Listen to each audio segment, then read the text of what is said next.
Əsrlər boyu bəşəriyyətin ən böyük bilik mənbəyi olan kitablar bugün sağlamlığımız üçün təhlükə yarada bilər. Xaricdən gətirilən kitabların materiallı qablaşdırılması və daşınma şəraiti oxucuların sağlamlığına risklər yarada bilər. Buna görə ölkəmizə idxal olunan kitabların sanitar-gigiyenik yoxlanışı həyata keçirilsə də, təhlükəsiz istifadənin bir hissəsi də oxucuların öz əlindədir. Mən bir tələbə olaraq bir çox kitablardan istifadə edirəm, alıram. Düzünü desəm, heç vaxt qablaşdırma və gigiyeniyası haqqında diqqət yetirməmişəm. Bildiyimiz kimi bu dövrdə virusların sayı çoxalıb. Bu mövzuya diqqət yetirmək lazımdır. Bəzi kitablar olur ki, çox kimyəvi qoxular orada çox olur və istər-istəməz beyin yorucu olur. Kitabların hazırlandığı səhifələr, yəni vərəqlər insan dəri tipinə uyğun olmalıdır. Uşaqların dərisinə daha çox diqqət göstərməliyik. Çünki yetkin insanlara baxmış, onların dərisi daha çox həssasdır. Bir oxucu kimi kitabların sanitar-gigiyenik vəziyyətindən alan zaman daima nəzarət edirəm.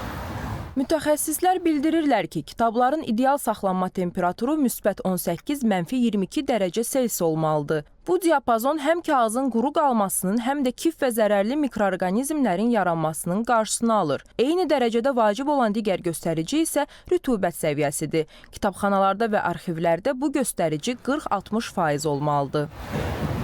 Kitabları alarkən ilk növbədə gigiyenik sertifikatı tələb etməlidirlər həmin satış yerlərindən. Çünki gigiyenik sertifikat həmin malın gigiyenik göstəricilərə və təhlükəsinə dair bir sənəddir. Cild hissəsində boya çıxarsa, mütləq şəkildə həmin kitabı aidiyyatı quruma və yaxud da həmin iradını sahib gələ bildirməlidirlər, aidiyyatı qurumlara da məlumat verməlidirlər.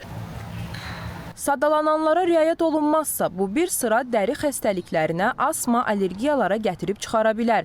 Hətta qaraciyər və böyrəklər də bilik mənbəyinin yarada biləcəyi problemlərdən sığortalı deyil. Elə bu risklərə görə də Nazirlər Kabineti poliqrafiya məhsullarının sanitariya nəzarətinə aid olması ilə bağlı qərar verib və sanitar-gigiyenik yoxlanış prosesi necə həyata keçirilir?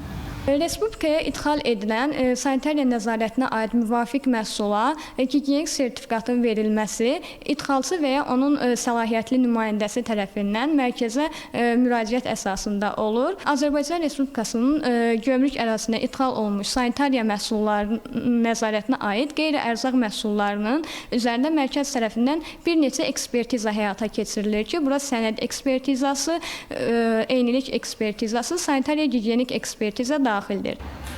Gigiyenik təhlükəsizlik yalnız idxal yox, həm də istifadə zamanı qorunmalıdır. Çünki sağlam oxu vərdişi üçün təhlükəsiz mühit mütləqdir. Gülay Qəribova, Qəhrəman Məmmədov, Mehin Hacıyeva, ASTV xəbər.